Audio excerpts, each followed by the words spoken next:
Good evening, blog viewers. We're going to jump right into it today. This will be under our self-creation post and self-creation series, and again, this will be Kohut for obvious reasons. Kohut and his psychology based on the self is obviously a huge part of our self-creation series, and for very good reason, as it's been so useful in understanding a lot of the phenomenon we've been talking about in psychology. And it seems, I would say here, as opposed to Jung and also Freud, the self-psychology movement and Kohut's writings on the self appear to be more containing more substance and form. The observations on the patients that he saw and treated, and the specific detailed observations he made of how their self solidified, and how their activities multiplied, and how they really made huge transformations in their life that was observable, not just within the mind, things happening in their mind, but just wholesale transformations in their behavior.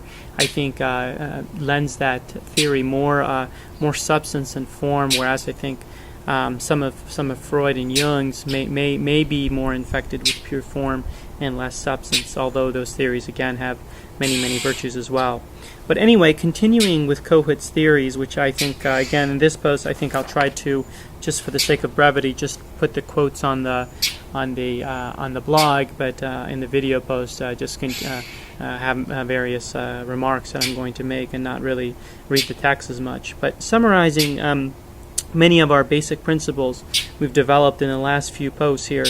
I'm going to do that in the beginning now. All error that we've been talking about, all error has been a huge concept on the blog. Obviously, error prevents you from reaching good or perfection, and mind is one way that we can reduce error in our lives, and by reducing error, making better choices, making better decisions, we attain better good, and more good and more perfection in many areas of life.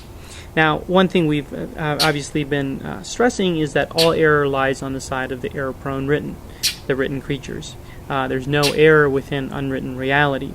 For most healthy persons, I would say, there's also no error whatsoever in the body's execution of what it needs to do to get through life. Basically, no error in the body's execution. And those are all largely dictated by the written instructions found in DNA. Error, I think, always for humans always exists within the mind, always is somehow mind-generated, and is almost always, I would say, caused by a total nothing created in the mind. These can be facts created out of nothing, beliefs or values created out of nothing, fears created out of nothing, hopes created out of nothing, misinterpretation of events created out of nothing, and you could continue going on with this list. It could be a very lengthy list, but for basically everything the mind does, there is a sense in which there is an error in which the mind can do that thing on the basis of nothing rather than on the basis of something. One of the concepts we've also developed on the blog is this concept of the one everything. So there is this infinitely large sphere of reality we've categorized as the one everything. Basically everything that has observable reality, the whole entire universe. Now obviously for humans, the nearest star is somewhat, it would take, I think I read somewhere, the nearest star to the sun would take some 80,000 years going at the speed of some ungodly speed, maybe like 38,000 miles per hour.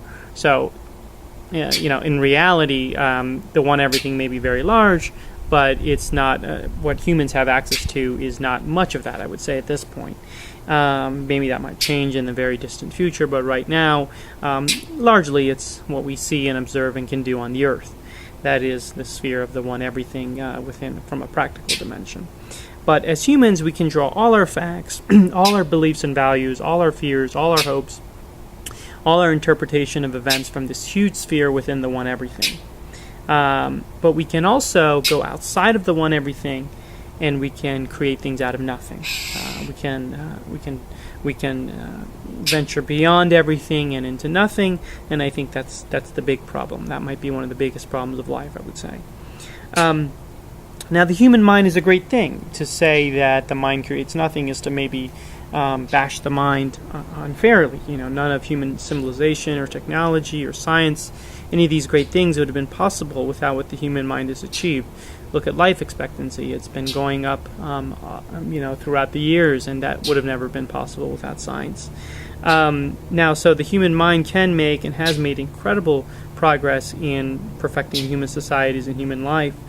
But mind is, in addition to doing science and other things within reality, it's also undeniably able to do pure form. Thoughts that only exist within the mind and can't be proved to have any basis within reality by a neutral observer, by someone that doesn't have sort of the same mind-made nothings. And I really think for most of us, the mind spends most of its time, or a lot of its time, doing pure form, and much less time attending to incoming information within the one everything that's coming in as pure substance. And so I really do think that the mind spends a lot of time doing pure form. Now, the error, when we've been talking about the error is created out of nothing, now the error actually, just to be clear, the error has huge consequences. The error has some behavioral manifestation, some consequence in reality. These consequences aren't nothing. These consequences are usually pretty disastrous for people, or at least not good. But what caused the behavior in the mind that led to those bad consequences is usually, I would argue, a total nothing. So I just want to sort of be clear on that distinction. So obviously in a blog on human good and perfection, how do we prevent this? How do we get rid of mind-made nothings? And what do we do about it? Well, I think the self-supervision of your mind and your consciousness of reality and incoming unwritten information all have to increase. You have to get better and better at supervising your mind, and you have to get better and better at increasing your consciousness of what's happening and the unwritten information that's streaming in. You could ask yourself, from on a 1 to 100 scale, where would I put myself on a consciousness metric? How conscious am I of what's going on in my mind, what's going on around me, what I'm doing, and why I'm doing it? And no one, I think, I would argue, can engage in this supervision for you. No one else knows exactly what is going on in your mind. So you have to, in large part, do this yourself, although obviously there's friends and other avenues that you can get ideas, but at the end of the day, you spend 24 hours with your mind, and no one else spends even a good friend, I would argue, wouldn't spend more than a few hours a day, and that would be a great friend. So I think you have to do this yourself. So how do you do that? How do you supervise your mind? How do you try to increase your consciousness of your mind and reality? How do you get better at this kind of activity? I think the first question to ask always is, where did all these beliefs in my mind come from? Did I ever examine them and consent to them as part of who I am, as part of the self that I want to be? Did I ever scrutinize them to see if they were total nothing with these beliefs? Or did I just sort of thoughtlessly pick them out from this person and that, this book or that, over time, and just throw together a bunch of nothings in my brain? And so that requires a lot of thought and examination. Maybe try an experiment for a week. Ask yourself, with respect to each activity you're doing, what's the belief in your mind that would justify this activity as being either good or necessary for your survival? Obviously, there's a lot of things you have to do. That's just basic survival things, and so those, I think, are pretty easy. Everyone knows what those are. But the other things you're doing, how can you, under what basis can you categorize them as good in even a very broad sense?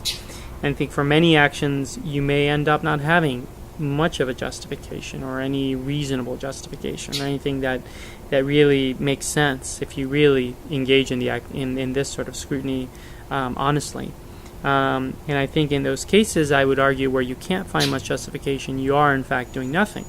And then you'd have to ask yourself, do you want to keep doing nothing? The next week, you could try a different experiment. Carefully study and observe your reactions now, not just what you're thinking, but your reactions to events and information as it's coming in. Ask yourself, with respect to each event, is your, or whatever experience you're having, is your reaction to that event or experience sort of a reasonably appropriate response to what just happened? If not, what could explain your reacting in that kind of way? Are you totally ignoring the incoming information that's coming in that's reliable? Have you always sort of reacted in that kind of way to those kinds of events? Can you figure out why you first started reacting that way and determine whether that type of reaction is still appropriate or whether it was appropriate for a very different circumstance? If your reactions aren't appropriate, if you can sort of look at this, if you can gain enough self-criticality to see that some of your reactions to events aren't appropriate, I would argue again you need to label your reactions as doing nothing. In this case, it's a little different. There is some event within reality. It's not just total mind-made nothing, but your mind is interpreting it in a way or reacting to it in a way that it almost is creating a nothing out of something. And I think it's usually doing that by virtue of some sort of exaggerated response or interpretation of whatever just happened. So I think it's really important not just to think about what you're thinking or what your mind is doing, but how it's reacting and how it's interpreting incoming experiences and events, trying to really scrutinize that to see if the reactions themselves could be nothings. So what does this have to do with self-creation? And I think this will be one of our shortest posts, because really there's no need to have a very long post on some of these, because we're getting pretty far into some of the virtues so far, and so I don't want this to be too repetitive. But I think, but with respect to self-creation, I think that what these sort of thought experiments show us is something important, which is that you can't create anything. Particularly, you can't create a self if you're already fully occupied emotionally and physically and mentally with whatever you're presently doing and thinking. What do we hear all the time? One of the most constant things we hear from people in almost every walk of life. This is probably, you're going to hear this every day. Every day you hear what? People complaining about their being totally busy. No time or energy to do that next thing, that thing they've wanted to do for a while, maybe that vacation, that new activity, that new maybe even relationship, whatever. It could be a ton of things. It could be a friendship. It could be learning a new instrument, whatever it is. The constant response you hear is, I'm too busy, I don't know if I have the time or energy for this or that. And that is self-creation delayed, I would say. That's self-creation postponed. You have some project or something you want to do that would add to yourself, but you're saying you don't have the time for it. And so the point of all of what we've been saying so far is in this video so far, the point is you may be occupying yourself. Your mind might be occupying itself with total nothings, and you could replace those nothings with something, and that's important. If you're getting rid of nothings from the self and replacing it with something, the self will literally possess more ability to do things within reality. It possesses more somethings. It will have more perspective and vantage points on things from the context of something rather than nothing. And I would argue both the doing of something and the starting to have more perspectives of things from the perspective of something rather than nothing. I would argue that both of those things are quite good and not bad at all. More specifically, I think the ways you react to events can themselves be very time-consuming. So you can spend weeks, months, or years reacting to events or obsessing over events on the basis of some sort of mind-created nothing. And I think this type of activity is also bad because you're robbing yourself of experience within everything, which can continue to solidify the self with something rather than nothing. And so I think in that respect, both of these projects can create the space for the self to get on with the self-creative project, to get on with strengthening or adding what I think what Kohut calls a psychic structure to the self, adding depth to the self, adding whatever term you want to use. These are all words that imprecisely deal with the reality, but the concept I think is clear, that you're in some way adding more experience and depth and layering to the self. And I think you do that in today's day and age where everyone is so busy and is or thinks they're so busy. You do that by very carefully scrutinizing your mind for nothings, creating room by getting rid of nothings, and leaving more space for some things. And with that, I'm going to end the post.